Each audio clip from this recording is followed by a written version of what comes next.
This is the second to last video to wrap up this chapter. I'm sure you're still processing the last video because it's a major question.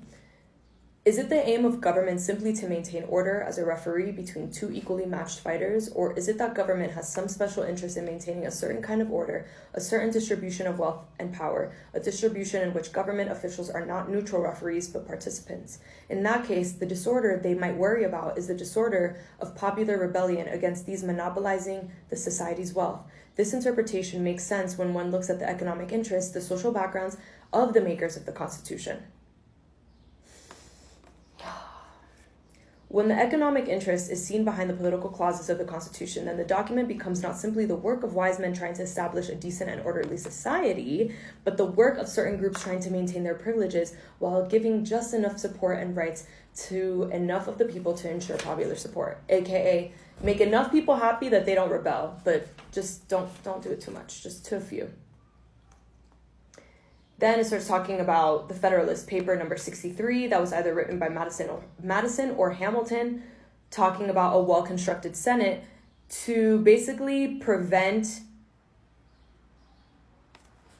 the government from succumbing to people against their own temporary errors and delusions, because there are particular moments in public affairs when the people, stimulated by some irregular passion or some illicit advantage or misled by the artful misrepresentations of interested men, may call for measures which they themselves will afterward be the most ready to lament and condemn. So they want the Senate to basically be the middleman between action being taken and what the people want. So they don't want like a direct pipeline. Like, the people want this is what we're going to do. No. The Senate needs to vote to make sure that this is the right thing. But does the Senate vote on behalf of the people? Or does it vote on behalf of the government to make it operate the way that it is designed to operate?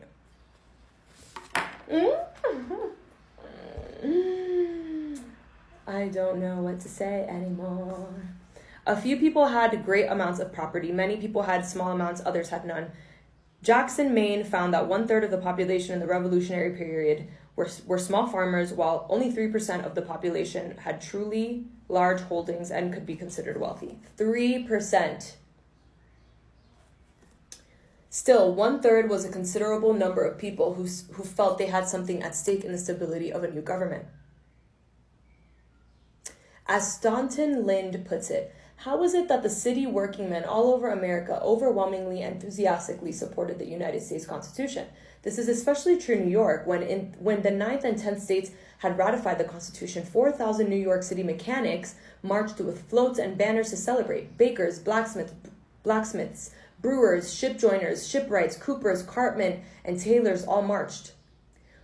What Lind found was that these mechanics, while opposing elite rule in the colonies, were nationalist. They were nationalist. They did not approve of the government and the elites who ran government, but they were nationalists. They were American.